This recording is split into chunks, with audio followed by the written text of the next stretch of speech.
Greetings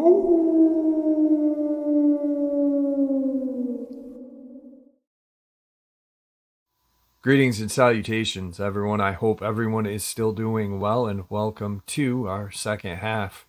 We are getting a little closer to tonight's Saturday Nightmares live from New York, 12 a.m. Eastern Standard Time. I hope to see you all there. Before we jump into this second half, though, a couple links. As many of you know, I rely on Patreon, PayPal, channel membership, and the merch to help the channel to continue to grow and go. Links to Patreon, PayPal, and channel membership is in the description below. Merch displayed directly under the video. Also, Dogman, Frightening Encounters, Volume 1 through 3, the audiobook versions. They were written and researched by Tom Lyons, narrated and produced by me, Jeff Nadolny. Those audiobooks are available on Audible, Amazon, and iTunes, links to which are also in the description as well. And finally, last but definitely not least, if you'd really like to help support the channel to continue to grow and go, simply subscribe. It does not cost a cent. Click the like button, takes half a second. If you don't want to miss out on any of the informative uploads I put out daily, click that bell icon, and folks, please leave a comment. Why? Well, because all of these things really do help the channel to continue to grow and go. And yes, folks, they definitely do matter. Now, everyone, I have taken far too much of your time. Let's jump in to today's second half, shall we? All right, guys. So I was just talking to our buddy DJ, and DJ had sent me a text, I think yesterday, 2 days ago, and about some business going on in Virginia. Virginia being a hot spot, especially Tazewell, Buchanan, and Mercer County, West Virginia. So, DJ, how are you, buddy? Pretty good, Jeff.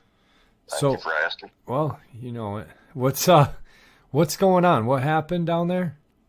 A friend of mine was coming across from a shortcut from Interstate 81, coming back home, and he was coming through Chilhowie and the back way, Broad Ford, and it comes back into that area that you know, name by name, Thompson Valley. Mm-hmm. And there's a place over there, Hungry Mother State Park, lays in between the shortcut. And he was coming across at he said about 1:25 in the morning. And somewhere over there, it was over across from the first mountain and going up the second, heading toward Hungry Mother State Park, right when Tazewell County hit Smith County. And he said that he come around the curve and he seen red lights.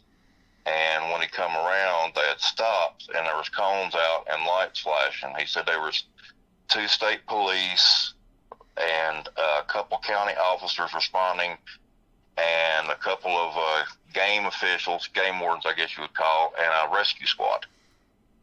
And he said that they were trying to hurry him on through, and he knew that there was no accident. He didn't see no vehicle, but at the same time, he wondered what 2 game officials were doing there.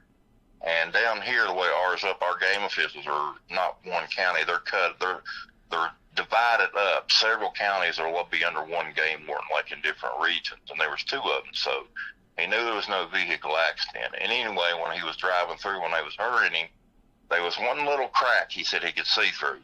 And he said what he seen real quick before one of the officers actually stepped in front and realized that he was staring through that crack and blocked his view. He said he did make out a canine-like foot sticking out from under a tarp in the end of what he thought was a tail. And he said it was black, but he knew good and well that it was no bear. So I guess we're assuming pretty much by what he's seen that it was a Dogman.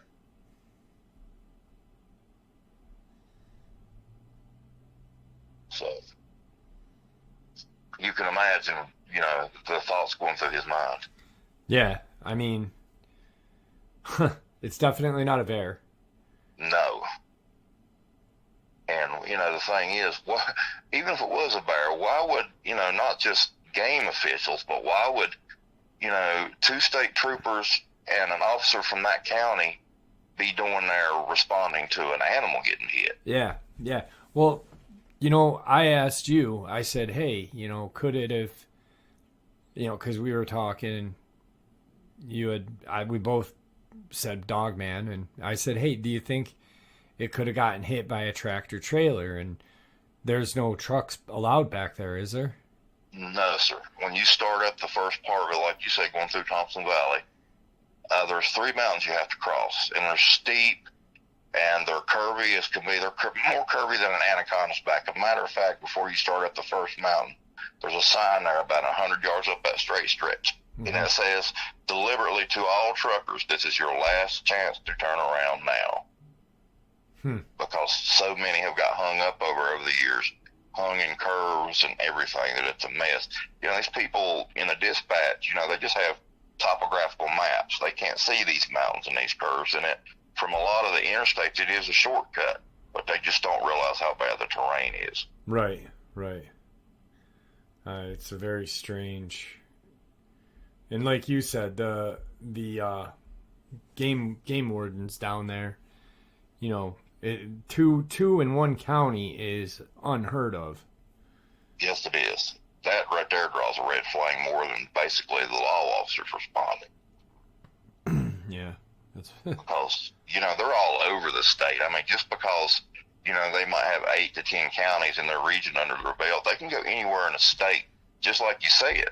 Right. It's about like what do you call them, a Texas Ranger. But to have 2 of them in the same vicinity, the same place, at the same time, no, that's not your standard deer, get a deer or anything like that. Something will do it. Hey, and to be blocking the scene. Yeah. I mean, it was why he said it was a red tarp. He said it looked like a first aid tarp or something like a fire would use.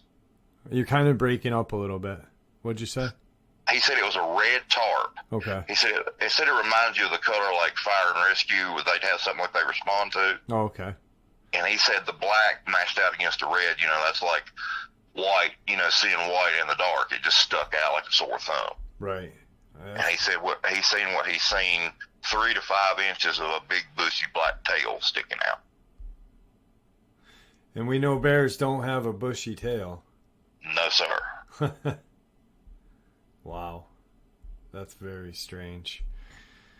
Now, I just wonder, like you, Jeff, you know, I wonder what I just don't see, I don't see what hit it. I mean, it had to be careless. Maybe at that time of the morning, just maybe jumped out in front of a vehicle or something. I don't know. Maybe it startled one of the game wardens going back there. It's possible. Anything's possible. Yeah. Or somebody, you know, that could have startled a pedestrian driving through there, because a lot of times, you know, there is truckers that'll park their trucks somewhere over near Marion, and a lot of them live toward this way, and they'll drive, you know, they'll park their semi and drive their personal vehicle back home. Mm-hmm. You never know, it could have startled one of them, and they could have maybe shot it or run over. Anything's possible. No. But for it to be on, you know, right on in the main road, that's odd. Now, real quick, so everyone knows, I'm only having you do this because, you know, you're the Virginian.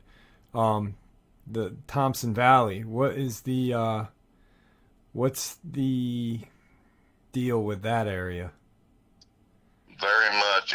It's like Burke's Garden. If you've ever, like that one friend told you about Burke's Garden, that one you had on there. Yeah. Thompson Valley is very close to the same as Burke's Garden. As a matter of fact, he was referring to that place called Beartown. Yeah.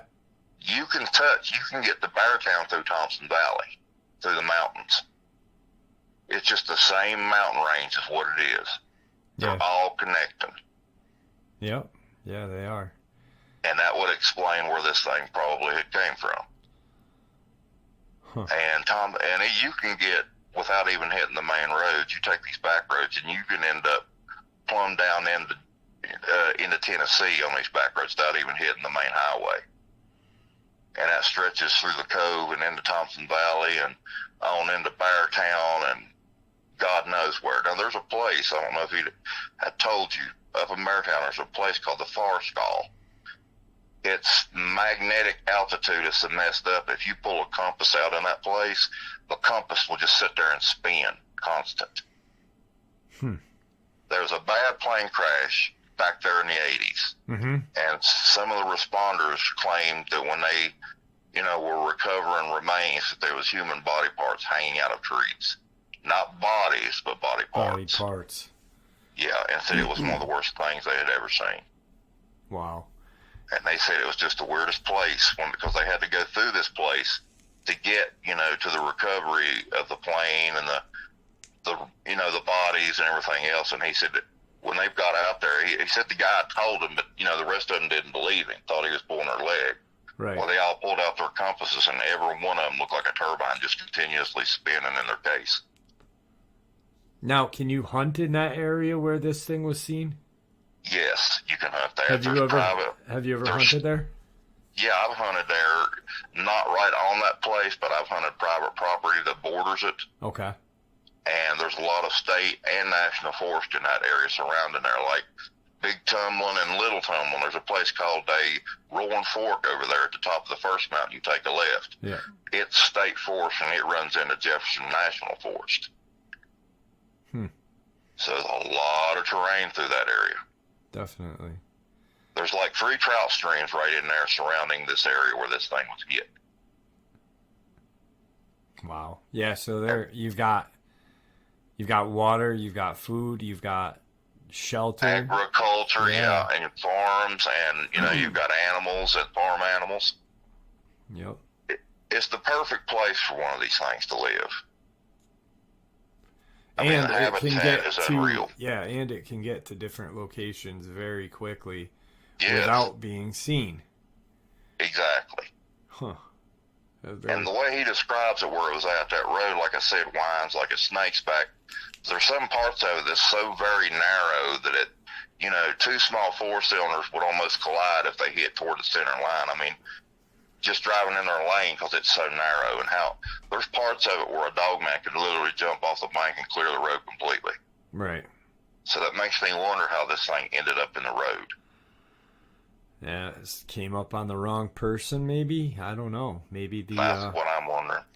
It makes sense if it was in a different location and a tractor trailer hit it. Because I've heard of them being hit by a trucker, and the trucker had no idea what he hit, and another guy came up and said, but this just makes no sense. And then to have rescue squad there as well, that's a definite, red flag of something going on. Cover up, whatever. Maybe there was, maybe the park ranger or DNR guy came across this thing attacking a hiker, and that's why the paramedics were there, and he had to euthanize it. Anything's possible, especially in Virginia. Yeah, I mean it's the way it is over here. Yeah, it's exactly right. I don't. It's just it's weird all the way around. And he said that the demeanor, of the responders, all of them turned their back to him except the one that he said caught him looking through that little gap, who stepped in front of it, and then he said that guy turned around and was flagging him on, like, come on through real quick. So they didn't want nobody to see anything, that's for sure. That's very strange, man. I mean, and exactly. It's just a lot of it doesn't make any sense, like you said, and it's bizarre, because I think 2 days prior to that, or a day prior to that, I go up to Tom Mezek's location. I can't even pull into the trail, and I can see that there's DNR, state police, and an unmarked vehicle down there. So I know that in Mezek's, in that case, I know that they would train state troopers there to look for him, and they'd just keep doing follow-ups. But this makes no sense to me. I mean, you've got a creature laying under a tarp, cop covers it up quickly. Your buddy's and he knows what he's looking at because he's been with you and you guys have had an encounter, so. Right. So he knows exactly what he was looking at. He knew that it was no normal run-of-the-mill game animal. I mean, you've got, 1, 2, 3, 4, 5, 6 different employees of the state and county there, not including the rescue squad and responders. So something was definitely not in a normal circumstance. It's just amazing. It is amazing. It's creepy. It makes no sense. I don't know. How far is that from where you are right now? Where I am right now, I would say that's an hour. Yeah. That's closer to where you used to be, though, right? Right. Yeah. It was a lot closer to where I used to be. Where I used to be, I could probably be there in, well, I'd say it's actually more than an hour from where I'd say it's about an hour and 15 minutes where I'm at. Where I used to be, I could be there in 30, 35 minutes. Yeah, wow. I'm just baffled. This is the things that make you speculate on what could, what if, and Right. but he saw a tail, so that A tail and a part of a dog's paw. He thought it was a paw, but he said it was huge. yeah. So I'm assuming that's one of its back legs. I mean, someone could say bear, but you got a tail, and this is very. The tail, like you said, that's the first eye, and the second is a dog paw. Yeah. Bear's foot is triangular, a lot more like a human foot than anything. And he just wanted to see what it was too. Yeah, I mean, he called him. He referred to the guy that stepped in the hole there as Dudley Do-Rights, the game warden. Yeah. How he called him, because he said he seen that little crevice he was looking through, and he stepped over and blocked it real quick. Because they didn't want nobody seeing anything. And then for him to turn around and throw, motion his hand real quick for him, just like move on by. Shoo. Yeah, that's basically how he said it. He was doing like he was a fly. And then he said he watched him out of his rear view mirror until he got out of sight, until he lost the color or the light bouncing off his mirror. He said that guy watched him clean out of sight until he couldn't see him no more. Yeah. Wow. So, man, Virginia never ceases to amaze me. No. God knows what else is going to crawl out of the ground or fall out of the sky or whatever else is going to happen around here. Yeah, and you've had anything since last time we talked, so you're good at there. Yeah, it's been quiet here, thank the Lord. Yeah. Jeez. Well, I want to thank you for taking some time out to sharing that with us, and thank your buddy for me. Oh, I sure will. Because this is just very strange to see that many different agencies in one location, kind of just, that right there is the government at their best doing a cover-up. Amen. So, all right, brother, is there anything you'd like to say before we end this? No, not a thing. Just for all the listeners out there to be careful and have a blessed evening. All right, you as well. Talk to you soon. All right, thank you. Thank you, buddy. Bye-bye. So while DJ was sharing that information with us, I was online looking at the map of the location, and it is very remote, very small roads. Like he said, if you put two Geo Metros on that road, they'd probably collide. I'm not sure what's going on with that creature. It's very strange. Like he said, you've got two DNR agents, a couple police officers, and paramedics. Why would they be a paramedic unless there was a human body, or maybe it was struck at night or dark, when it was dark, you know what I mean? Someone thought they hit a human,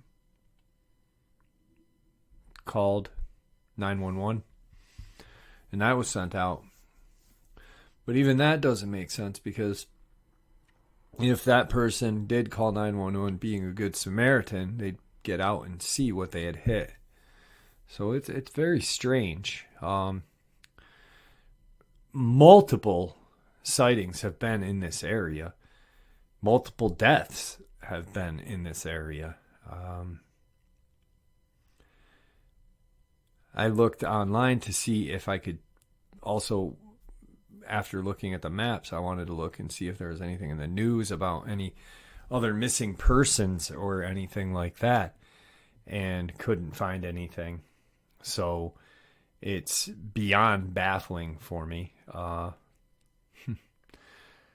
Couple things I'd like to clarify and correct. When I shared that picture the other day that DJ had sent me, that I misunderstood what DJ was saying. He found that online. That's not a picture that he took. And actually, I was then put in touch with the gentleman who took the picture, Paul Chafin, and he and I are going to do an interview Monday. And let me tell you, he has some insane experiences going out in the woods, taking photographs, not hunting these creatures, but he's just very interested, like all of us are. He's had some pretty incredible run-ins. Actually, I think he was out in the woods with either himself or a friend, and he had just gotten out into the woods. He had his firearm with him, sidearm, camera, and he heard this growl.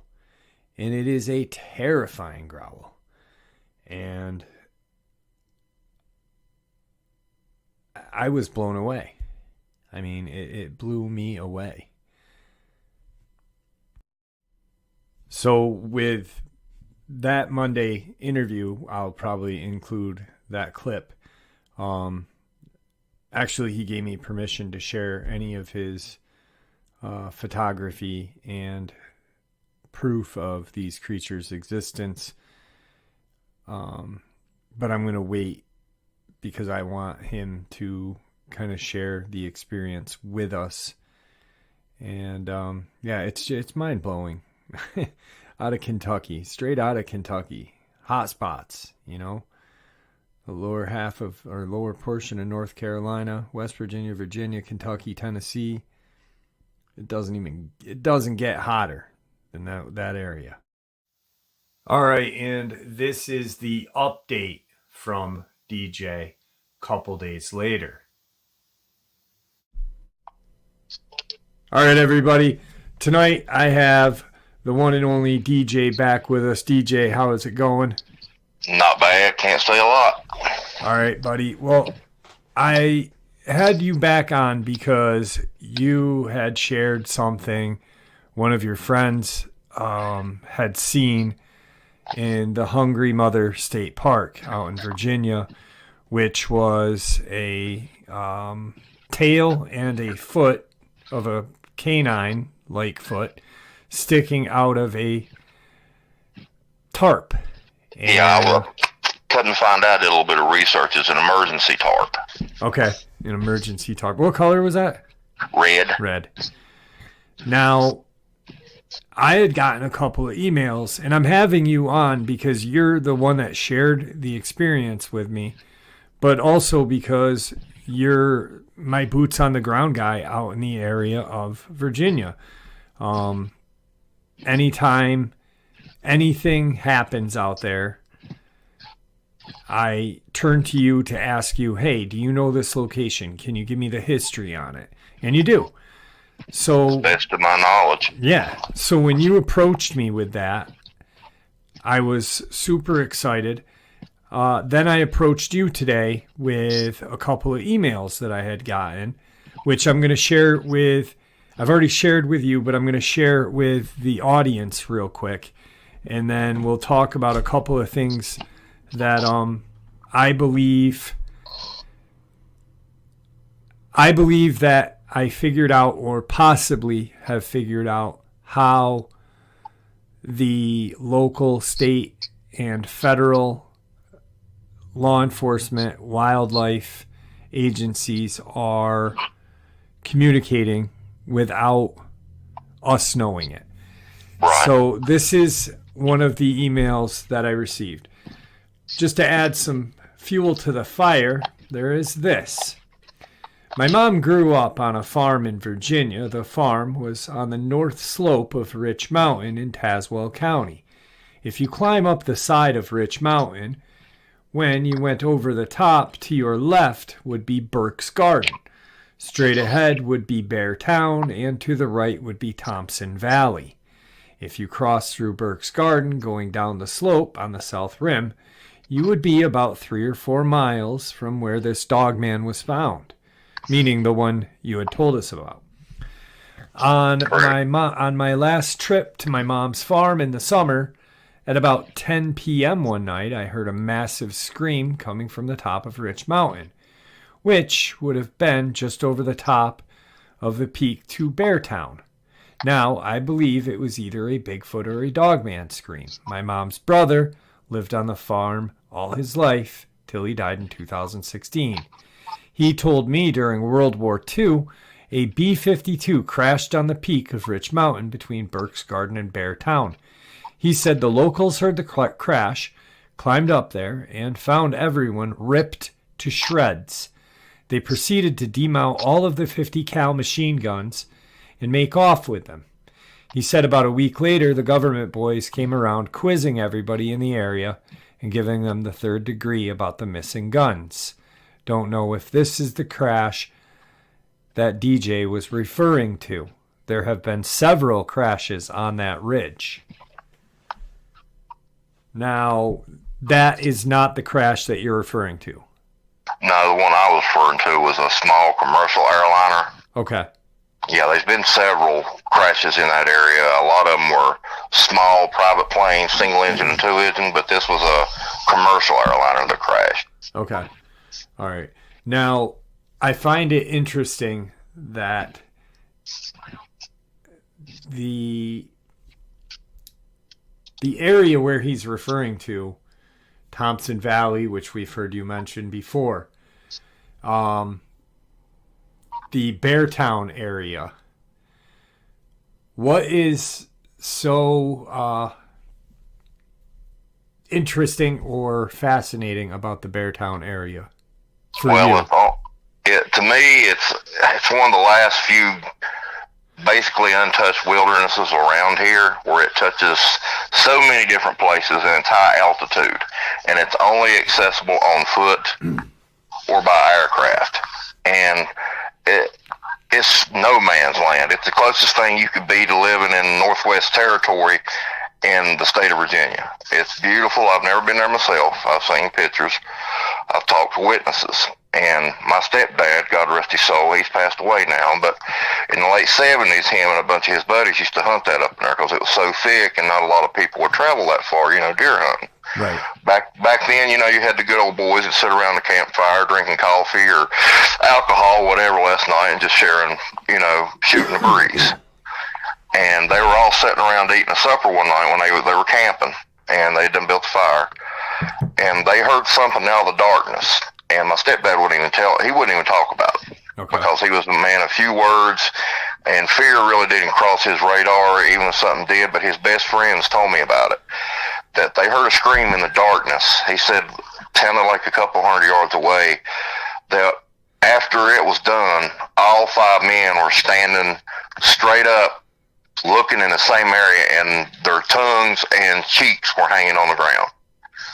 Wow. And it scared them to the point, these were old, like you said, these were old hillbillies. I mean, they had seen and done it all. I mean, they were a different breed of man back then, tough, hardened by the front, hardened by hard work and the way they grew up. And it really, really made them stand on their toes to the point that night they were sleeping in 2.5 hour shifts.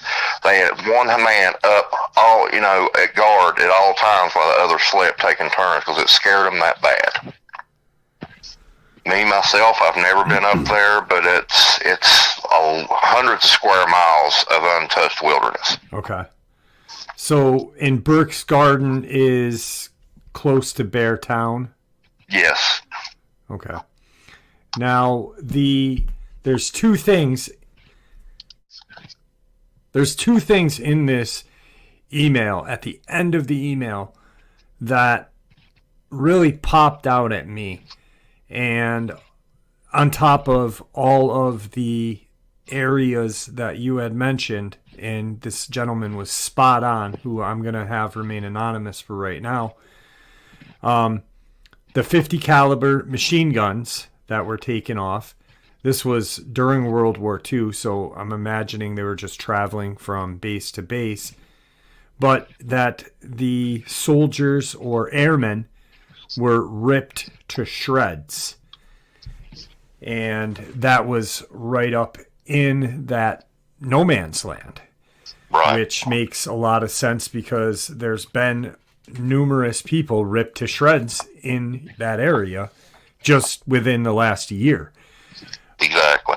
Here's the second email from the same gentleman. What I know of Tazewell County is just a little more than what I told you. My mom would go up in the summers and help out her elderly brother. I was once told by locals that back in the late 80s, I believe, that they tried farming sheep there. That was the same area the nighttime scream came from. They said after a period of time, the sheep started being attacked during the night. It escalated to more and more sheep each night. They said at one point they would find a dozen sheep dead, each with a single bite taken out of their necks. It got so bad that they would just give up on raising sheep up there. They blamed it on coyotes, but it certainly could have been other things as well. Now, do you recall that time? Because you grew up in this area. Yeah, I can recall that time. And there was a lot of sheep getting torn apart, a lot of farm animals or just sheep. Yeah. If my memory was correct, I was a kid like you back in I think it was the early mid 80s. Okay. They tried that, and it just, everything got the blame for coyotes, but back then, well, still even today, coyotes aren't the only animal in the forest, and now it's becoming more known, but that mainly was probably a coyote. As well as I know, anybody that's a hunter, an outdoorsman, or just a hiker has basic common sense. A coyote only kills to eat. It don't kill for sport. Right. It don't kill to watch them die. It don't kill to be just to maim. It just kills to eat. And dogmen, from what we know, have that reputation. Yeah. They love to instict fear, and they love to kill just for the hoot of it. Right, and that takes the one single bite out of the neck. They're not being preyed upon like a normal mountain lion, coyote, bear would do. This is for sport. Now, tonight I received another email, and this person completely wants to remain anonymous for the simple fact that they live very, very close to where I don't know how close to you they reside, but they live off of, I believe it's 348 and right in Hungry Mother State Park. Now, what this subscriber said is that during the upload that he heard with you and I, he got very excited because he had been listening. He said, I had been listening to my shortwave radio, and I had heard that a canine human creature, that was verbatim what he heard, was shot by DNR because 2 DNR agents were attacked. And that explains what your friend saw with the Virginia State Police, the DNR being there, and a paramedic team. A paramedic team isn't going to come in for a dogman. No. Now, you and I talked, I had went over a lot of these locations with you on the second email, which I'm gonna kind of leave a lot of places out because this person wants to remain anonymous, and because of what I'm going to share next with everyone. I've shared with you, DJ, but I don't want to get this person in trouble. He knew exactly where the location was of the attack, and the simple words he used was shortwave radio, a device that we don't use unless we have a license for it. We need an FCC license to use a shortwave radio. Now, for those of you unfamiliar with a shortwave radio, that is a radio where you can pick up government, military signals. You can pick up any kind of strange signal that, country to country, the military use it, the Army uses it, Coast Guard, Navy, they all use it because it's not used as much anymore, I believe. No, not exactly. Right. I mean, you have to be an amateur shortwave radio person to get a license. You have to pass a quiz. And with the internet around now, nobody is going to use it. Like you and I were talking, and I said the shortwave radio back then was like the internet now. Exactly. You could talk to anybody anywhere. And for this gentleman, where he lives off of 384, and 384 is a long stretch of road, so I'm being real vague there. There's a lot of wilderness there, and if you live out there, there's not much to do. So your shortwave radio, especially if you're an older fella, is something you're going to play with. And I thought it was really interesting how he said, I was listening to the shortwave radio, and that's what I heard. Now, I believe that that's how they're keeping these things from us, and I believe that's how they're communicating with each other, possibly using these bandwidths to communicate to, let's say DNR rolls up on a scene. Instead of using a phone or the CB, they use shortwave to communicate with federal agencies that come in and take care of these cleanups. Right. And it makes a lot of sense to me.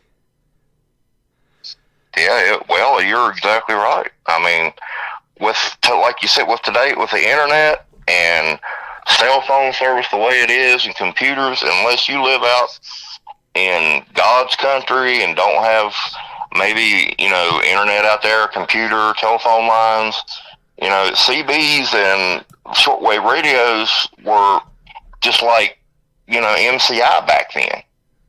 And where there's a lot of territory back in the boonies, so to speak, that might be the only way of communication that they have.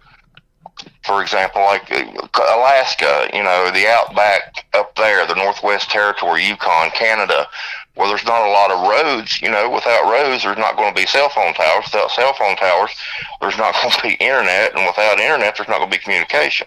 So shortwave radio and CB is about all they have.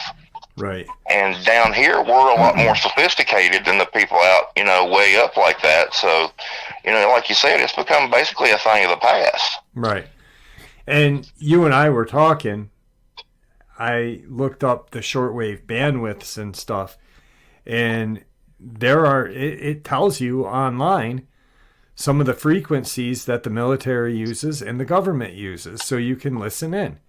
Yep. Which is very interesting to me, because now I'm going to apply to get a shortwave radio license, and I'm going to try and see if we can hear anything. And I think it'd be pretty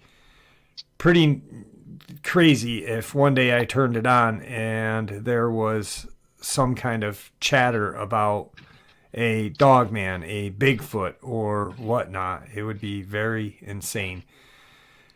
That would be great. That would be amazing. It would be. Now, you have a friend who shortwave radios. And yes, I do. He's kind of a prepper survivor kind of person. Yeah, I'll be speaking with him very shortly. Right. And it makes sense that he would have one of these because, survivors, preppers want to hear if there's anything going on. Right. Simple fact. Now, your friend that rolled up on the scene, have you talked to him after our last interview at all? No, I haven't spoken to him since then. Okay. He's had a run-in or two, something with a cryptid before, and he's very standoffish when it comes to that subject. Yes. Is he the one that was trapped up in his hunting stand? That quit hunting? Yes, that's the very one, yes. Yeah. So can you imagine having an encounter like that, what he had, and then seeing one dead on the side of the road? Yeah, he said he couldn't move fast enough when he seen what he seen sticking out. And he said he knows he couldn't take off because the road was curving and he got law everywhere. So he couldn't bust off the scene, peeling out. So he was like trying to run from a wolf at a turtle speed is the way he put it. Right. Now, I've got a ton of new subscribers. Can you kind of fill us in a little bit on what occurred for his first encounter? He quit hunting. Can you kind of fill us in a little quick? Yeah, he lives on a place in Thompson Valley at the farm, and he was crossbow hunting the early season that comes in before black powder, and he was down on what they call a bluff. It's a steep part of a mountainside that comes down into a holler where there's a river basin down in there, and the tall part that he was on where he had his stand cast shadow down over that holler, and it stays real dark down there in that river basin. The sun only hits it like a couple hours in the morning and then around midday, but after about 1 o'clock, the sun just starts to go, and where it's nothing but it basically turns it black. And he was bow hunting that, or crossbow hunting that, because he has a tree stand setting up watching it because there's a lot of trails coming up through that, what he calls a gauntlet, but up through that valley. And he started hearing stuff breaking and saplings and stuff cracking and crashing. And he's seen shadow, come in between the saplings, and he thought it was a black bear. Okay. And he was getting ready, and he said the more closer that it was getting, the more he could see. He knew a black bear wasn't that long and wasn't that tall. And it was on fours, he said, when he seen it. But the closer it got, he seen that when it stood up, I reckon he froze up. I mean, he got to the point that he was so scared that, well, just be honest with you, he almost lost control of his bodily functions. Right. And when it seen him, he said that it took off very slowly back in the same direction that it went. And as soon as it got out of his eyesight, he sat there, I think he said, for about 45 minutes to basically he put it to where he thought he would be safe, but really he admitted it because he was so scared he couldn't move. He could not make his body move.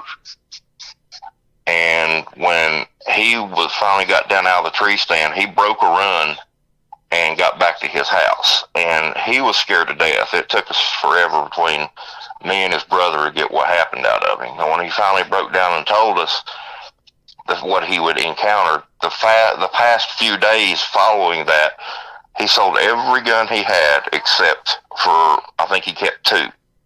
And they were family hand-me-downs, and he kept one just for security around the house. And he had a vast supply, a decent collection of guns, nice weapons. Matter of fact, me and his brother tried to buy some of them off him, and he said he refused to sell them to us, saying that he wouldn't want our deaths on his head. Because he said if we had the guns, we would try to pursue it and possibly get killed, and he didn't want that on his conscience. So he sold them to plumb strangers, and he's been a different person ever since then. He's more withdrawn. He does not go in the woods at all. And he's withdrawn from a lot of people. Very few people does he have contact with. He's been a different person ever since he ran into this thing. Yeah, because he was the way you explained and described him to me, he was a lot like you and his brother. You know, Right. Loved going out in the woods. Just, you know, it was his peace. It's his passion. Yeah. And they live for it like I used to when I was younger, you know, and still do to a certain point. There's just something like you did the video not too long, just a couple of days ago when you went back out where Tom Messick was. There's just something about being in the outdoors. Yep, exactly. He's lost that enjoyment. He don't enjoy it no more. It's more of a fright to him than anything. And then to roll up on a scene like what he saw is just absolutely incredible. He said he knew. He said he knew what it was.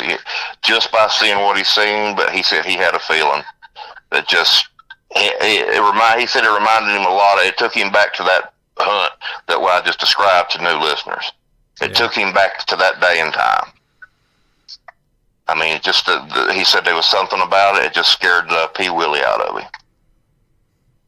He wanted nothing to do with it.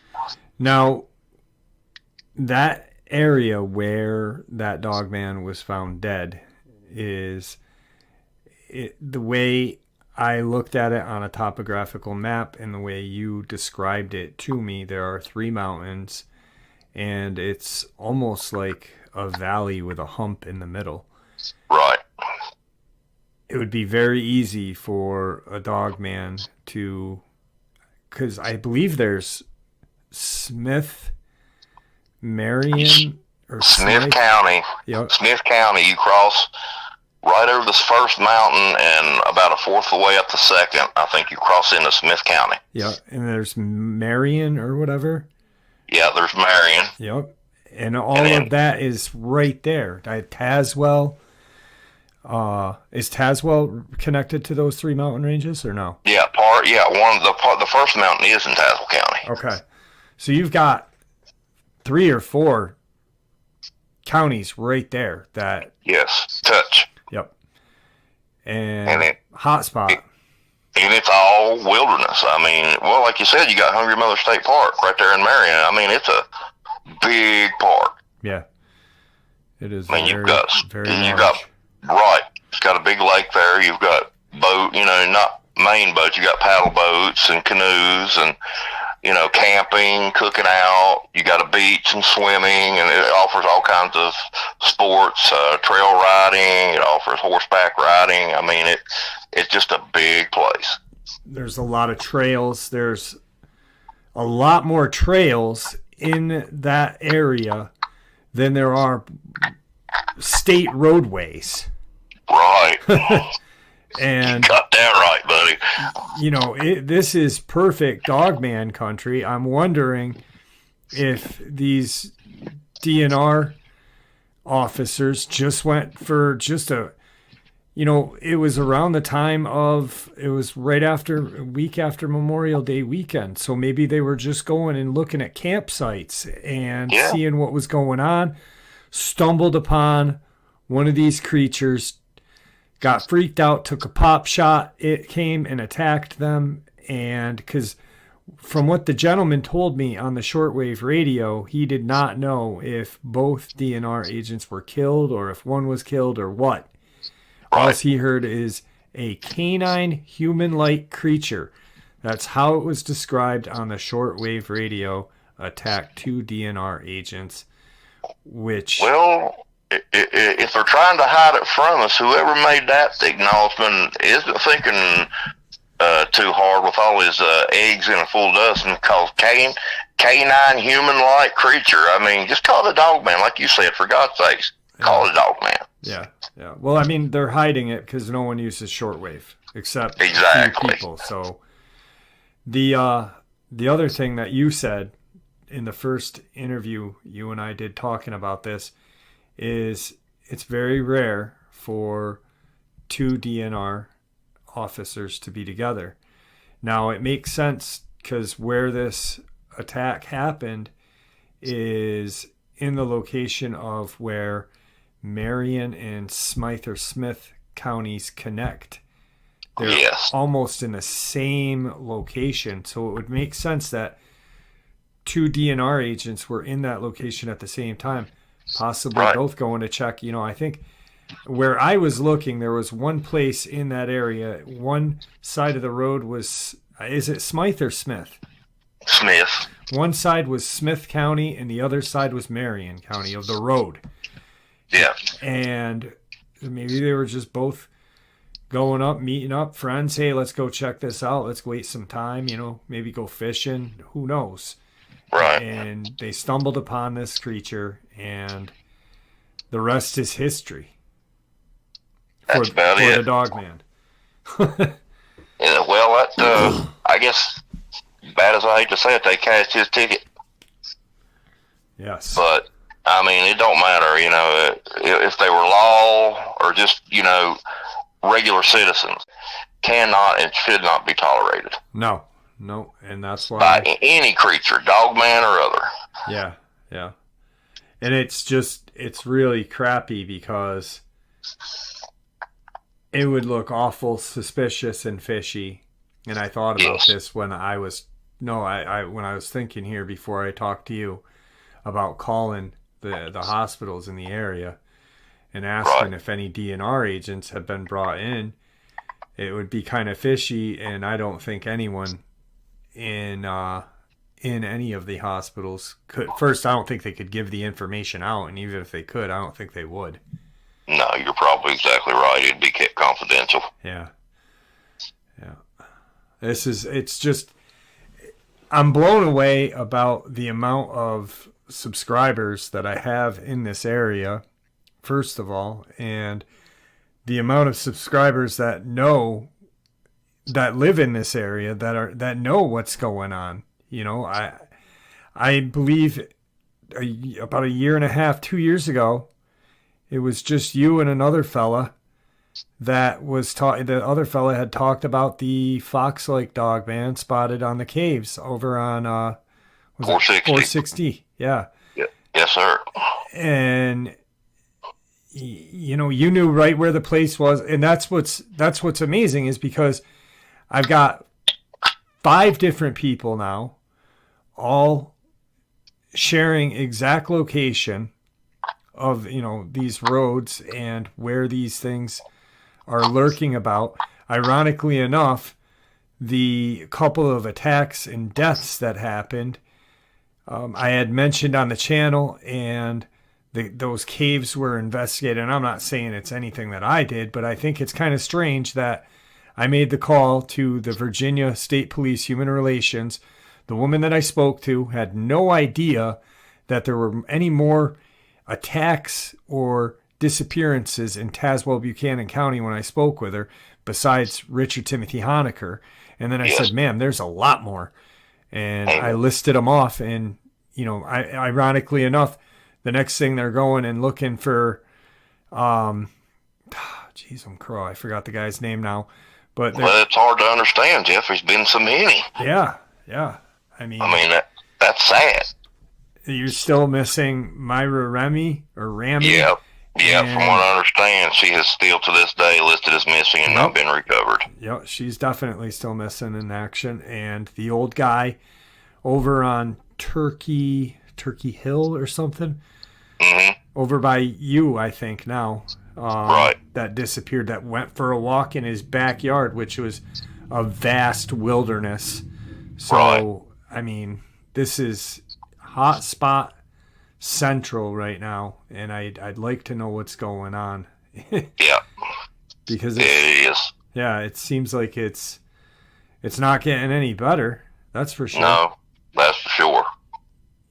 Especially if they're getting brazen enough now to attack people in daylight.